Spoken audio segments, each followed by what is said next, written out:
Hello and welcome along to the VMTV Rugby Pod. Looking ahead to round 4 in Cardiff, Ireland against Wales. After that disappointing second half, Fiona, I'll come to you first. Sorry, I must say, Fiona and Jenny, as always, alongside me. We'll come to the rugby actually straight away and then we'll move in. Just a quick reaction to that England performance overall, Fiona. Yes, the first half was fair to say unbelievable. The second half, they just fell away. Which way did you see it? And I hate when people say a game of two halves, but that's literally what it was. Yeah, it was. Look, and you can say, look, basically people might say England woke up in the second half. I don't think that's the case. I feel like this Irish team really went after England at the breakdown. We spoke about, out wide, how they hadn't been tested enough before the game. And I think in the first half, Ireland had the ability to, Amy Lee in particular, had the ability to really go after them and put pressure on them in be it Ireland's kicking game, be it how they contested the ball. So they will be delighted in that first half, but sorry, that second half, it just... After the yellow card, for me, it absolutely imploded. And, you talk about in big games how yellow cards can really affect the team. And sometimes you just look at the scoreline in particular. I just felt it was complete deflation from everyone. The energy began to go out of them. Defensively, they were superb in the first half. The energy went out of them. And if you give England even a sniff of yes, we're in this game, or sorry, we're going to put the foot down, because they're the best team in the world. They have the ability to really do that. And I would imagine their dressing room at halftime probably wasn't the nicest place to be in, because they'd be so used to being a few scores up on teams. So once they kicked in, it was just so hard to stop. The yellow card, Ireland being down a player, was huge for them, but also how England polished off those tries and how Ireland missed a couple of tackles through that tiredness. I think that's where they'll be disappointed. Not that England won, but because of the tries, some of them were so soft defensively, and players getting around 4 or 5, I suppose, tacklers, which we hadn't seen. Even against France, I thought, yes, there was handling errors, but I thought their defensive system was quite good. In that second half, they'll be very, very disappointed with the defence. Jenny, if we touch on the first half, and actually I think it's a good way to segue into what's happened to Erin King. So disappointing for her. And this injury that's going to root her out for the Six Nations and the World Cup. She's been incredible in the 6 months she's played for Ireland since making her debut against Australia in Belfast. Just your thoughts on that, but also to bring that into the first half of England and the Six Nations she has had, and she's led from the front. And to be honest, every time I'm speaking about her, I'm like, oh, she must be 28 to 30. She's not. Done sevens, won the awards, the world awards, and then you're like, she's 22, 23. But it's so unlucky for her as well. But she's posted the resilience to say she just wants to get back. And thanks for all your messages. Yeah, she's a stellar player. And watching her play club with Nace and with Old Belvedere and how she's risen through the ranks, I think she is remarkably tough and very determined. And we see how abrasive and willing she is to get stuck in on game day. And it's that kind of same traits that I imagine she's going to be tackling the rehab. So it's absolutely gutting for her, but also for Ireland as well. I think she's the more experience that she's had playing in 15s, and the more damage she creates and inflicts on the opposition, and that and she's an extremely physical player, and Ireland need those. We're not the biggest team in the world by any means, so having one or two of those big powerhouses there can serve us really well. And it's really tough. And listen, wish her all the best in the rehab and stuff as well. I've no doubt she can get back playing. It was a nasty enough injury, and the fact that she picked it up so early in the game and just continued just says a lot. Sometimes I think when you're in the middle of a game, you've got adrenaline, a bit of everything, and you just want to keep going, especially when it's against a team like England. So yeah, I think Ireland, we're lucky that when it comes to back rows, we have a bit more depth there than in other areas. But she's a world-class player. Of course, Ireland are going to miss her. That's a tough one, especially as well. like how she contributed to the England the first half, but everyone, the whole team. I'd be remiss if we didn't talk about just how good Ireland were. Then like they got under England's skin. Like if you said like 2 years ago, would we be able to do that? I don't know if we would say yeah or not. And now the girls know that they're capable of that. We just need to, if we're to last that little bit longer and be a bit savvier. And also, yeah, yellow card. It's a tough one as well. Team yellow, you kind of knew was coming. But we'll see. I think Wales next is going to be a really good opportunity to hopefully put some scores on the board, and kind of the next two games are vital. Ireland are going to need to go for wins, not just rattling a team, but I think they're capable of doing that. That was a very long answer. Sorry, Steve. No, I wanted that. And it's quite interesting because you've just said the next games are vital. And from the outside, Fiona, I think they're absolutely huge because Ireland were on this turn, and they are in this turn. First half, best first half, probably best, 40 minutes they played. Certainly under Scott Beeman. Would that be as good as the first half against New Zealand, or second half? Do you know what I'm trying to say? Like in that front. But then they must beat Wales and Scotland if they are trying to be the team they want to be. 100%, Stu. And the thing is, you might look at last year and say, look, Ireland finished third. They can finish third this year. It's the exact same as last year. There isn't progression, but it's how this team are playing, how they are approaching games. So I think it's absolutely huge to put a marker down in a World Cup year. Yes, the French game, the first game of the season, wasn't probably the best game, but we've seen if they can put a marker down, and yes, there's a lost England, but they can beat Italy well, beat Wales well, beat Scotland away as well.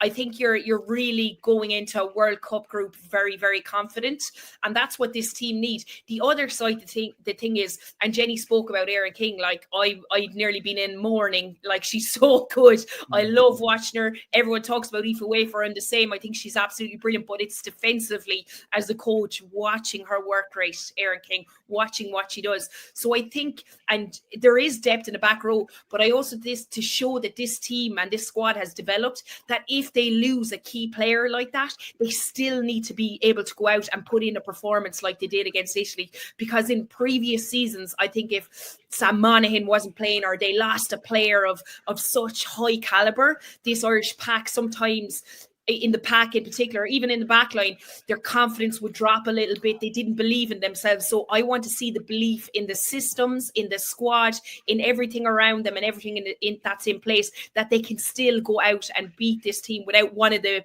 probably better back rows in this competition. Because being honest with you, I absolutely think she's quite young. I think you were saying 22, 23. I think she's 21, Stu, which is absolutely amazing. Shock, I'm wrong. Yeah.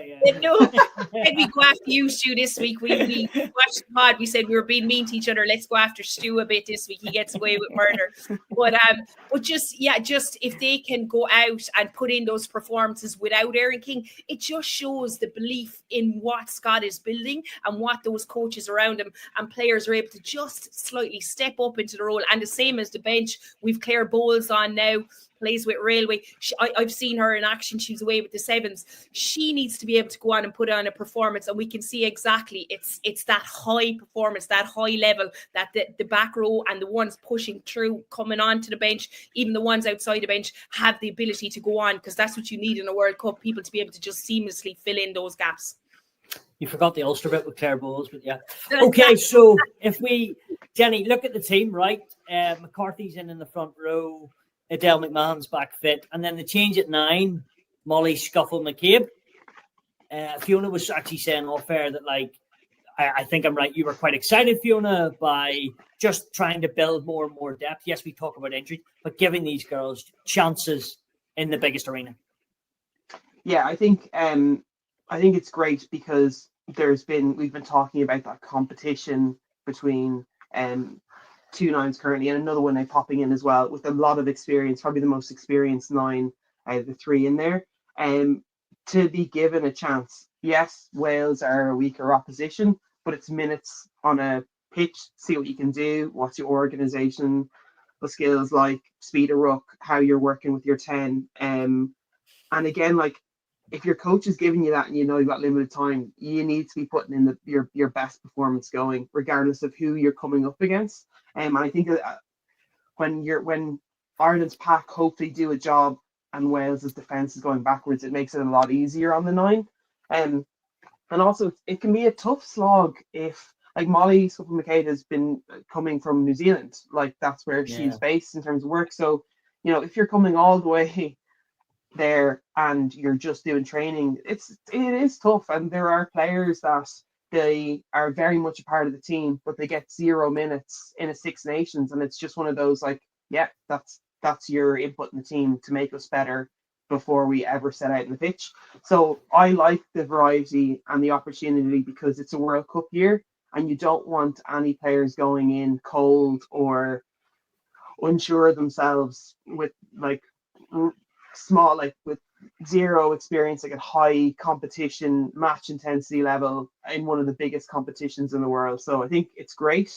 And then there's still that consistency there as well. Brilliant to see Tricky back on the pitch too. I think it's really important, especially with King's injury, to have someone of her strength on there too. So yeah, I'm looking forward to this game because I think Ireland can not only get a result, but they can have a really solid, dangerous performance. Can I jump in that as well there, Jen? Yeah. Just in talking to Emer, Stu and Jenny, she had said, obviously she's only out of camp, but she had said that Molly in particular has worked so hard on her box kicking game.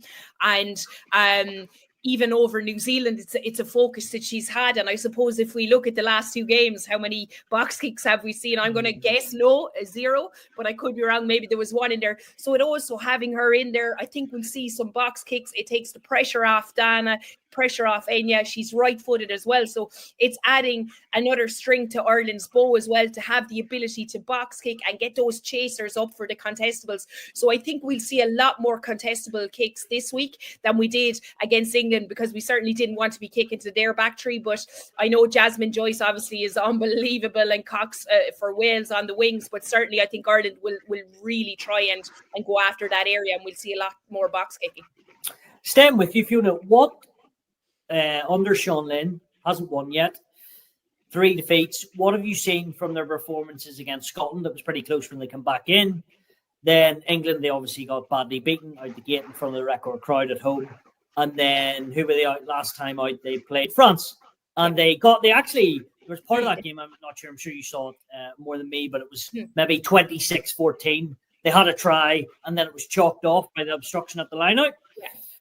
Did you see enough from in that game to be like, they obviously could beat Ireland, anyone could beat anyone, but like, with an obvious question, but where are they at? Or do you think they are slowly getting better? I definitely do think that. And you have to remember that it's 2 years ago when they absolutely walloped as well at home. Yeah. It's 2023. So yes, we beat them well last year over in Wales, but like it in the space of 2 years, they can't have dropped up that much. So on your question, Stu, I think what I see from this squad is it's tried and tested. They're unbelievable players. You've got Ciara Bevan, Calendar at number 8. You've got Kayla Powell now going into 10. We've seen her at fullback. Hannah Jones, Jasmine Joyce. These girls are most of them are playing inside in the Premiership, and their talent is unbelievable. What we haven't seen in the last, I suppose, year of Six Nations in particular is that cohesion amongst them and the ability to be able to stay in the fight for 80 minutes. I think that's where they're struggling. And it was against France. It's at Scotland, they could have beaten Scotland. It's their ability to not give up soft tries. And I think they get frustrated themselves after that. So what I've seen with Sean, and yes, there's in that, but what I've seen that is there's been a huge improvement in the set piece in particular. Their confidence in how they're carrying, and I spoke about this last week as well, how they're enjoying the game of rugby. You can see this group even after the games. We spoke about it last week. I think Jasmine Joyce got a lot of bad press for doing a TikTok after losing so hard to England. And, a couple of years ago, I would have been saying the exact same thing. Geez, you can't be going out doing a dance and you're after getting walloped by 80 points. But what I'm trying to say is that this team look like they're enjoying the rugby. They're the biggest attendance this year in the Principality. They're bonding together. And what I've seen on the pitch is, yes, things aren't like going 100% for them, but I've seen massive improvement in set piece and their defensive system. Yes, they've leaked tries. We'll see it a bit more, I think, against Ireland, because England, France are probably just a little bit too ahead. But what I've seen is their cohesion defense is a lot better. I found last year in particular, there was one-off shooters. They were getting caught, especially in those centre channels. A lot of the tries against Wales this time are out wide and they're making teams work. And that's what you want. So if you could start with that, then you can get your scramble defense and build on that going forward. So certainly for me, I've seen an improvement. He can't just walk in 2 weeks before the Six Nations, especially he's with Gloucester, and we'll see huge change. But there's certainly little changes I see, and I feel like they'll definitely give Ireland a great game. But certainly come World Cup time, we'll see another lift again, because he'll have more time with these players. And we've seen exactly what he can do with Gloucester. He gels these individual athletes together, gives them a very, very good shot at going out and winning a couple of games as well in the World Cup. I find it quite interesting. Go ahead, Jenny. No, I couldn't agree with Hayes more. Like, there's a limited amount of time. Like, you're not going to be able to fix everything or have a framework or a how you play in place. So at the moment, he inherited a team and he's kind of like patching it up as much as possible, with looking at resolving longer term issues during the summer in the lead up to the World Cup. But I think his main priority, and it seems to have come, is the team are enjoying themselves. Like, as in, Wales rugby hasn't been the best place for women rugby players for a while. And you kind of give it a little bit of space to kind of come back, be, again, cohesive, kind of united together in your own little bubble. They've had a couple of games together now. It's little small things are starting to click, but it's a very tough ask for them to do that. Like, I guess Hayes alluded to, you inherit a team and you're like, okay, but one of the second biggest rugby competition in the world, have at it. It's hard. Alex Callender this week, because it's just triggering my brain, she was saying she's still hurting from Virgin Media Park last year. And if I'm right in saying that was really because Ireland lost Italy the week before, and then it was sort of the turning of this team. So Wales have played a lot of rugby in the last 12 months, but she has pointed this one to be like, we remember this one. They were shocked in that first half by Ireland. Like, they couldn't control them. Oh yeah, Ireland came out all guns blazing, and I would imagine that this is going to be, Ireland will do the exact same thing as well. Wales kind of defensively are a little bit slow, or have been a little bit slow this competition, to kind of realise that they're in a Six Nations, and Ireland are going to be pretty frustrated with the scoreline against England and want to give things a crack and set things kind of straight, and then start I guess trying to get as many scores on the board as possible. Now, I'm not saying that they're going to be overlooking Wales at all. They won't. But they should know that they're very capable of doing a lot of damage, and I'd say that's what they have in their heads as well. The bit I can't get my head around, Fiona. So Italy lost Ireland by 50, then go to Scotland, turn them over, bonus point win away, and then you would have thought, maybe I'm wrong, Ireland-Scotland would be the tightest game. And then, as in the tightest game out of the next three, maybe. Yeah. Who knows? But then Wales, now, Jenny, I know she'll probably see, I didn't say that, but she maybe said, are a weaker opposition. In my head, I'm like, should Ireland be beating Wales by 20 points here? No, I don't think so. That's just my personal. And I said that earlier. I mean, it's 2 years ago we got walloped. Yeah. You have to put that into perspective.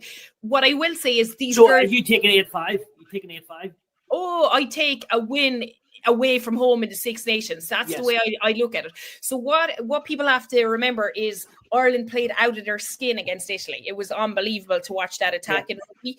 That doesn't mean that you can compare, that Ireland can go away from home and be the exact same attacking team that we saw up in the north. You know what I mean? It's just a different thing. And Ireland do respect their opposition. They had a big win in Virgin Media, but as you said, Jenny, and you did as well, Shu, they've already acknowledged they're hurting. They want a bounce back. They also, and Jenny will agree with me, there's obviously an added incentive to England game over the years, but for me personally, it was always that Welsh game. I mean, there is serious rivalry between Wales and Ireland, especially I think obviously in the men's game, but in the women's side of the game, it is like if you there's handbags every single game. Like there's just words said. The Welsh they love to say stuff under their breath, and they love to ride the Irish. It's all part of it, rile us up, and sometimes we bite back, and sometimes we can catch them. So there's an unbelievable rivalry there. So it's going to be a very, very physical game. Ireland, when you start putting pressure on Ireland, on this team and saying, yeah, you got to go out and win by this, I think, you're building that up. But for me personally, if Ireland can get out, get a few tries, defend as well as they did at times against Italy, and just get a win, I think that's what's the situation here. And then you're going into the last game with a pep in your step. But Wales are going to be hurting, and Ireland, we hope, are hurting after that second half. So it's going to be two teams going at it, and certainly Jenny will agree, the Welsh love to slow down balls, so they'll be going after our ruck big time. And if we can sustain that and our fitness kick in maybe towards the latter end, we should be able to score a few tries, but it's going to be one hell of a battle, I think. Jenny, Scott Beeman always talks about layers in the Irish performance, layers in attack, probably in defence as well. What more would you like to see from this Irish team building on that first 40 minutes last week against England? I think, and this is going into Hayes territory a little bit, but I'd say that they probably like to improve their set piece somewhat. Like it was in the 70s, low 70s for both line out success rate in line out and scrums. So that's probably one area, particularly around scrums, and I'm keen to hear your kind of thoughts on that, Hayes, in terms of how they would approach it. That's one, but like I really was impressed with the Ireland's try against England, because it was clearly something that they had spotted in terms of England very much overfolding on that left-hand side scrum, overfolding in defence, and then that swing back, beautiful kick from Dana, really lovely weight to it, and then an absolute cracker of a finish from Amy Koskinen. So I think I'm really looking forward in the Wales game to see like the homework that they've done, and what kind of set piece plays they're going to be bringing to the table then, and how they build on it. And if we have a more successful platform, they're going to have more opportunity to do that. So I think that's kind of one area. And then another is probably just like our team penalties and stuff. I think that yellow card really hurt Ireland, and it actually hurt in round 3 a lot of teams. Like Lisa Thompson's yellow card was the difference, I think, against Italy. Nebo Dowd yellow card, team yellow card, was it definitely opened the gates for England as well.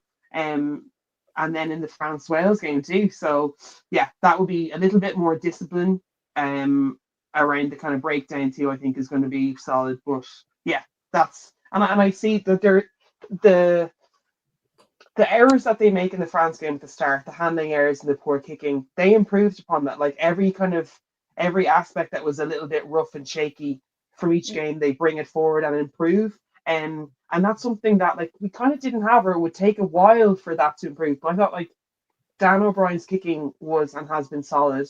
Her defensive effort in that England game was one of the strongest that she's had ever in an Irish jersey. I thought she really fronted up. And it's something to build on. Like you're playing the best in the world, and you're like, right, I'm able to do that. Now I want to do it against Wales in a Rodney Park. Like it's not the glitz and glamour of but I want to see that. That's what I'm looking forward to seeing. It is a good point there, Jenny's made. She always makes them, of course, Fiona, about the front row, because McCarthy, like it's a huge afternoon for her. Absolutely, big. Who's she up against? Who is it? Piers. So she's going to be against Scoble. So like, yeah. So look, I'll be honest with you. I coach Siobhan is new enough to the front row. I coached her with Munster this season, and it was her first. She's played back row, second row her whole life, but she has the ability to and the mindset to be able to adapt to any position, and the strength. And she's worked really hard, obviously, to get called up to Ireland. And has she only been scrummaging about a year? Absolutely. Okay. Yeah. So what I'm going to say is that when Niamh O'Dowd got the yellow card and Siobhan would be the first to put her hand up, and this could involve second rows and everything, I thought the scrum in general crumbled. And Niamh had to go off for a HIA again, and she came back on. The height was all off. I think this, as I said, the second rows, the connections were all off. You can't just blame one player, obviously. So I think with this Irish coaching staff there and Fogarty, he's probably spent a long time this week with her, just getting her comfortable, getting the connections right, because I'm telling you, if she can set her height and Linda on the other side, and we know Niamh Jones is a lovely hooker that gets so low in the scrum. She's unbelievable. So I wouldn't be worried for her, but she has to start really, really low in that scrum, because if Wales, and Jenny knows this scrum time as well, if Wales get a sniff of some fresh meat inside in that front row, they're absolutely going to go after it and target her. So the hooker and the tight head are going to be gunning for her. So Siobhan needs to know it's coming. I'd say she will, and it's all key to height, and she certainly has the ability to do that, the mindset to work with her second rows, with her other props and hookers around her. So I'm excited to see how she goes, because she'll be disappointed with those 20-minute cameo for the yellow and for the HIA, because she is an exceptional player around the park and is constantly improving her scrummaging. I think she has improved enough from what I've seen in the WXV. There was a huge jump from her with Munster, her height and everything. She needs to get back to those basics of height, connections, and that simple thing to hold out this Welsh pack, because as I said, they will target her if they get a sniff of any bit of height or body turning in or anything like that. So once she can get that right, I'm excited, because unbelievable around the park, Stuart, as well. Niamh O'Dowd, we've seen her with Ireland set the line speed. She wants a different type of prop. The work rate that she does in defence, she's always trying to sniff around for a poach as well. She's in that backfield waiting for that. As I said, she played second row, back row her whole life, so she does have the ability to really understand the breakdown and go after it. So for her, it's going to be sorting that out. But and just on that point as well, I won't spend too long. Alex Codley's got to be hurting after you spoke it out, that percentage, Jenny, for Ireland in the line out, and then you look at Munster just do it having a 63%. So he's a coach that from the back of that Italy thing, I'd say he was at cloud nine with how these girls performed, and then a week later, just goes to show you the joys of professional sport. Who'd be a coach? Who do it exactly, Stu? Not me anymore. No. But you can see he's going to be hurting. So I'm actually excited to see what he's now going to bring in the line out. Yes, he's going to just has to tweak a thing, like the throw was off, the jump, the lift, everything was off. You can't blame a coach for that. They just got a little bit rattled.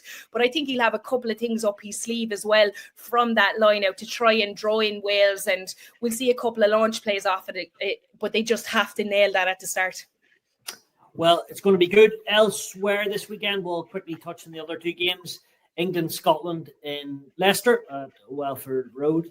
Jenny, will Scotland, probably a weird thing to say, yes, they'll be very much hurting from the defeat against Italy, but will they have watched, of course they will have done their analysis, watched the first half between Ireland and England, and will that have given them being like, okay, Ireland could do it, we can match them as well, we could maybe even take them to 50 minutes or 60 minutes, or is it a case where England will be like, no, stop this, we're going to put the hammer down? I think it's going to be a bit of both.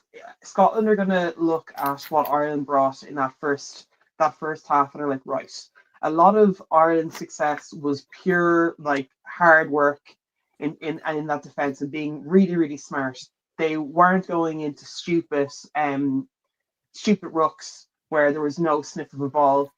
So they were kind of icing it to a certain degree. They're putting massive line speed across the park after second, third phase with England as well.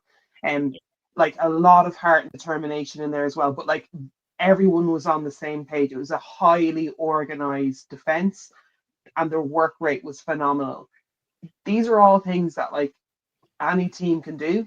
Like you're able to put line speed. There's no talent in that at all. It's just determination and do the work.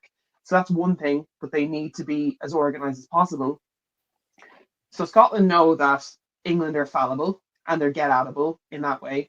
But also England are going to be looking at that Ireland first half game and like, we do not want that to happen again. And we do not want to start off slowly. So I do expect a backlash from England's first half. And I would imagine the England coach, we were looking at him in the stands, he didn't look like the happiest bunny in the world. And a lot of the players that, like, you know, we've kind of mentioned this time and time again, like, there is a certain amount of World Cup spaces up for grabs. And if you do not impress in your opportunity, you mightn't get another one. So they will be going absolute hell for leather straight out of the blocks, and trying to get like a little bit of revenge for that like first half down in Cork, and it's just Scotland that's standing in their way. So it's kind of an onslaught of Scotland knowing that we are capable of being able to stay with England, because Ireland did. But England also are like, they'll probably want to start that bit quicker and get to fourth, fifth gear a lot earlier and be smarter with ball in hand. Fiona, as a coach, I've seen Brian Eason has kept most of the 23, one injury and then one other sort of alteration. But is he saying that wasn't good enough? You've all got another opportunity. Maybe they don't have all the depth in the world to make changes like England do, obviously. But is it the case of you've got to go out there and show this is actually a Scotland performance, not the one that was delivered at home at the Hive Stadium? Yeah, I think so. I think there's part to do with it not probably having the depth either, because you'd be annoyed with that performance. You know, yellow cards happen, but you've got to stand up for your team and be able to back it up. They'll be very, very frustrated with that. Just looking at England, you see the depth they have, but it's actually the players that performed have held their place as well. So you look at Meg Jones, I thought was absolutely brilliant. Kildon, they're still back in the line-out. Sarah Byrne came on from the bench. Yes, there's rotation, but he's clever in how he's doing it. It wasn't Mohan's best game. Let's be honest. I think she's one of the best, probably is the best 9 in the world, but it wasn't her best game. And on the England side of things, he has the ability to say, okay, now I'm going to give someone else a shot. And we see that, but he's also clever in how he does that.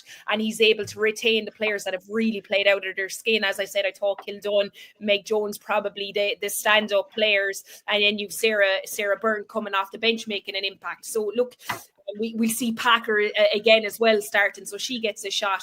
So they have a very experienced team, but with Scotland, they probably don't have that ability.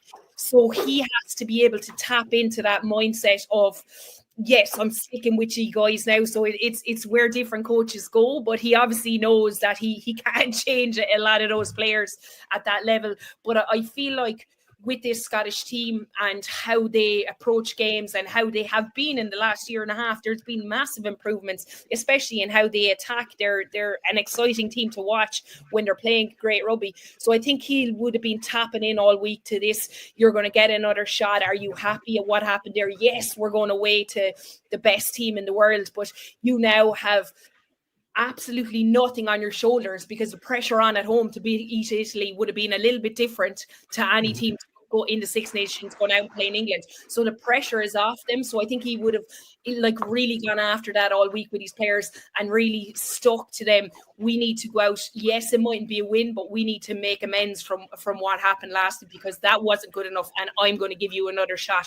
And you're going to show me by absolutely defending for your life, because the defence last week with Scotland was what really, really let me down. And it's going to be the same in that changing room. You could see their faces after the game, really not happy with that side of things. And they get a chance to fix it this week. A last one on this, and it's a bit random. Does Marley Packer start in England's best back row still? No, for me. No. Okay. I don't think so. But not a bad lady to have in a World Cup for a bit of rotation or a bit off the bench. From my perspective, I'm actually looking at her from playing with Saracens this season and what she's brought in the Premiership. And yes, she's the knowledge, she's got the great determination. But as you get a little bit older and you're a back row, sometimes penalty wise you might be giving away a little bit more than you would have been, be it offside or jumping the gun, a little things. But she's still an unbelievable player. But what England have coming up, and you've the likes of Matthews, she's someone who's just back, probably didn't play her best game last week either, but with the players there, and Fanatu, we'll see her this week as well. I think someone like Marley knows, with the captaincy being taken away from her as well, I think she knows that her place and her role is different. And for me, with watching her through the season with Saracens, there's back rows probably a little bit better than her there, but she still has great value in this team. Perfect. And last game, Italy, France in Parma. It always seems a bit of a struggly one for France, the Italians. But I don't know. Like, you can never, every time you think Italy are going to deliver a performance, they do that. And then you're like, I'm what are afraid you to going to say give out us? loud. I'm Yeah. afraid to say out loud that, like, no, Italy could win in case I'm like, well, now that I've said it, it's not going to happen. But like, I do think that they're. I think France have they've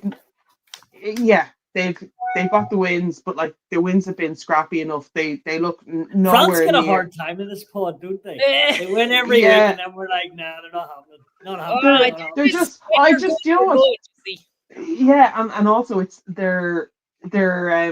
there's so much more headroom there in terms of the ability within the squad. I don't feel like they've reached their potential.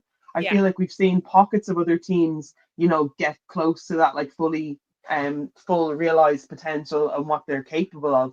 But France, I don't think we haven't seen that yet. Now we might see it in Parma, but like 3 games are already done, and it looked a little bit shaky at times at all of them. Like Ireland's When was first the last game, time you saw it? 2018, or whenever they got to the semi-final, didn't they lose? Drew hands quick, or was that the quarterfinal of the World Cup? Anyway, I'm just trying to see. Do you ever see them reach their potential?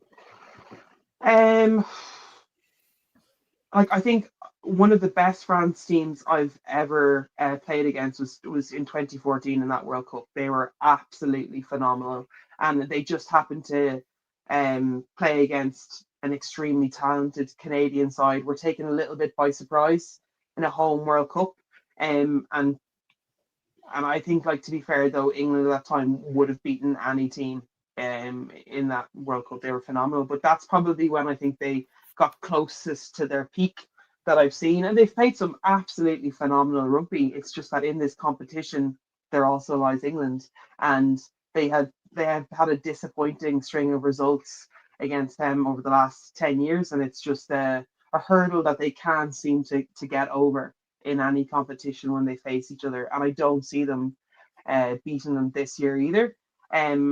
Listen, all focus is going on the Italy game at the moment, but like I do think Italy has a really solid game against Scotland and are capable of causing an upset, especially when they're at home and the crowd get behind them. It does make a difference. That'll be some couple of weeks, lose 50 at home to Ireland, beat Scotland, and then beat France. They've done it before. It before. Okay, that's time just coming up. And Fiona, you've had plenty of minutes there to ponder your thoughts. Which way are we going? We don't need a full score line like last week. I won't give it to you because I'm way off. So I've learned my lessons too. I think I was Ireland. right. Yeah, I know. Jenny always gets me to back Scotland. I think she's half Scottish or something, and then she proves me wrong every time. I'm going to go with Ireland, England, France. I'm going to go Ireland, England, Italy. What? Yeah, I'm just chucking it out there, man. You tripled down on that. Oh, those texts at about 5 o'clock on Sunday will be good. Jenny, Fiona, big shout out getting another final in the AL. Great. I think Jenny's those players well. Yeah. Delighted. Yeah. So that's the Viva, not next Sunday, the following Sunday. So looking forward to that. Just a couple of more training sessions and we go after it again. Yeah. So we barely scraped through. We got 3 tries. We were 12-0 down, 1-15-12. But, you know, as I said to them, champions, I suppose, find a way. And hopefully now we can improve the performance anyway for the Viva in a week.